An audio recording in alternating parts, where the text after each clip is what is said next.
വേദനയിൽ ഞാനമർന്നപ്പോൾ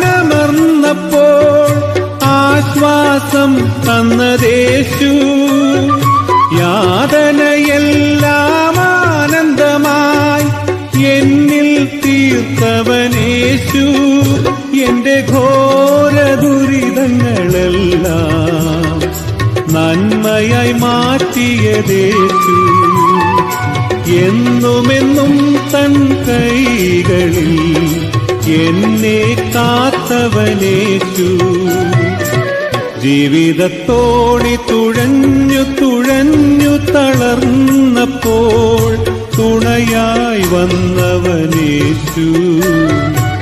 ദുഃഖത്തിൻ ചുഴിയിൽ മുങ്ങി മുങ്ങി താണപ്പോൾ തീരം ചേർത്തവനേശു.